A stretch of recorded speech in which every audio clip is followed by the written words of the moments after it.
இது வரைக்கும் இந்த சேனலை சப்ஸ்கிரைப் செய்யாதவங்க சப்ஸ்கிரைப் செஞ்சுக்கிங்க. இந்த சேனலோட வளர்ச்சிக்கு ஹெல்ப் பண்ணுங்க. வாங்க வீடியோக்குள்ளே போகலாம். உயிர்ப்பு உளறலர் மன்ற சேர்ப்பவர் சென்னல் சிதைக்கலாதார். நம்மை பகைவரின் செருப்பை ஏளனமாக எண்ணி அழிக்காமல் விடுபவர் மூச்சு விடும் நேரத்திற்குள் பகைவரால் நிச்சயம் அழிக்கப்படுவர். விடுதலை 2 எப்படி இருக்கு? போன வருஷம் விடுதலை முதல் பாகம் ரிலீஸ் ஆகி மிகப்பெரிய வெற்றி படமாக அமைஞ்சது. அதோட தொடர்ச்சியாக 2ஆம் பாகம் ரிலீஸ் ஆகியிருக்கு. இப்படத்தோட கதை ஒடுக்கப்பட்ட மக்களுக்காக போராடும் ஒரு போராளியை பற்றிய கதை. இதன் மூலம் நம்ம சிஸ்டம், அரசின் அதிகாரம் எப்படி தனக்கு வேண்டாதவர்கள் மேலே செலுத்தப்படுறதுங்கிறதையும், அரசியலை சார்ந்தவங்க தங்களுக்கு ஏற்ற மாதிரி எப்படி சட்டத்தை பயன்படுத்துகிறாங்க என்பதையும் கதைக்கிடையே காண்பிக்க மறக்கல வெற்றிமாறன். மலைவாழ் மக்களை மலையிலிருந்து போலீஸை வச்சு விரட்டி அங்கிருக்கும் கனிம வளங்களை கொள்ளையிட துடிக்கும் கார்ப்பரேட்டுக்கு ஆதரவாக அரசும் அரசு இயந்திரமும் முனைப்போடு செயல்படுறாங்க. அரசு சிறப்பு படையை அனுப்பி மலைவாழ் மக்களை விரட்ட ஏற்பாடும் செய்கிறாங்க. அங்கே சிறப்பு படையின் அட்டகாசம் அந்த அப்பாவி மலைவாழ் மக்கள் மேலே ஆரம்பமாகுது. சிறப்பு படை அதிகாரிகளின் விசாரணை என்ற பேரில் வன்முறையும் பாலியல் கொடுமைகளும் அந்த மக்களின் மேல் அரங்கேறுகிறது. இதை எதிர்த்து ஒரு வாத்தியார் மக்கள் படை என்ற ஒரு தீவிரவாத இயக்கத்தை ஆரம்பித்து அரசுக்கு எதிராக போராடுறாரு. கதையின் நாயகன் அந்த சிறப்பு படையின் ஜீப் டிரைவராக அங்கே வந்து சேர்றாரு. அந்த கிராமத்தை சேர்ந்த ஒரு பொண்ணையும் காதலிக்கிறார். இதன் மூலம் ரொம்ப ஈஸியாக அந்த கிராமத்துக்கு போய் வர்ற நாயகன், சிறப்பு படையினர் அந்த தீவிரவாத இயக்க தலைவனை பிடிக்க அந்த கிராமத்து பெண்களை பிடித்து வந்து வாத்தியார் இருக்கும் இடத்தை காட்டி கொடுக்க கேட்குறாங்க. அவங்க மறுக்கவே அவங்களை நிர்வாணப்படுத்தி மிரட்டுறாங்க. இந்த பெண்களில் கதையின் நாயகியும் இருக்க, அவளை காப்பாற்ற வாத்தியார் இருக்கும் இடத்தை சூரி காட்டி கொடுத்து அவரை சிறப்பு படை கைது பண்ணுறாங்க. இதோடு முதல் பாகம் முடியுது. இந்த 2ஆம் பாகம் எப்படி இருக்குது? இதை பார்க்குறதுக்கு முன்னால் இந்த மாதிரி ஒரு எக்ஸ்பெரிமெண்டல் படத்தை எடுக்கணும்னா முதல்ல ப்ரொடியூசருக்கு நம்பிக்கை வரும். சினிமா ஒரு பிஸ்னஸ். இதில் பணம் போட்டால் திரும்ப வரும்னு தெரிஞ்சாதான் பணத்தை முதலீடு பண்ணுவாங்க. அப்போது அந்த டைரக்டர் மேலே எவ்வளோ நம்பிக்கை இருந்தால் இந்த ப்ரொடியூசர் ஃபினான்ஸ் பண்ணியிருப்பார்.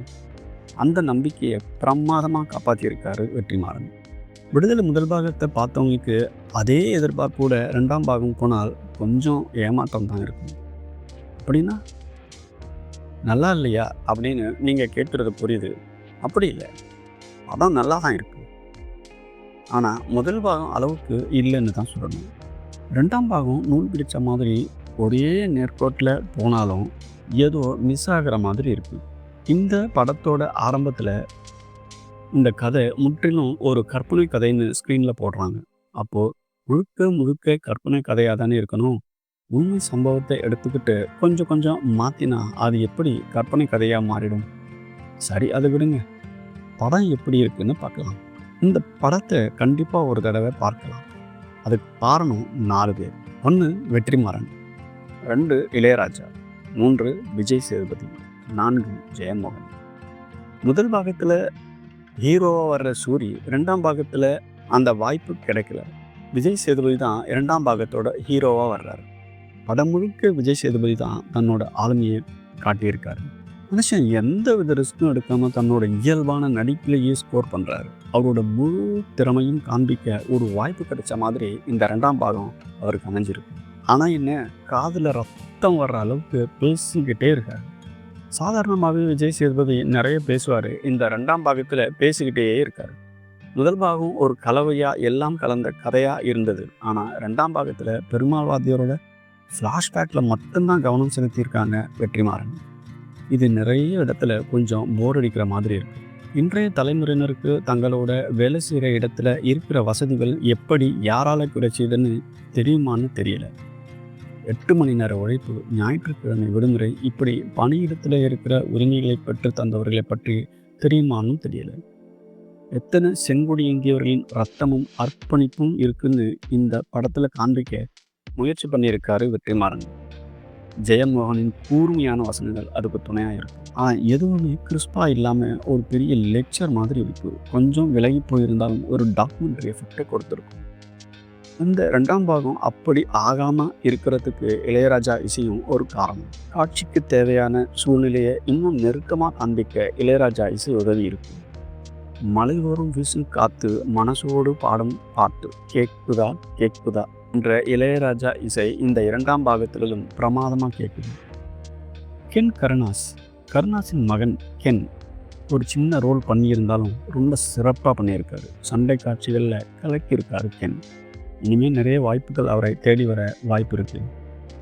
மஞ்சு வாரியர் கொடுத்த வாய்ப்பை சிறப்பாக செஞ்சுருக்காங்க. ஆனால் மஞ்சு வாரியர் வர்ற காட்சிகள் படத்தோட வேகத்தை மட்டுப்படுத்துகிற மாதிரி தான் இருந்தது.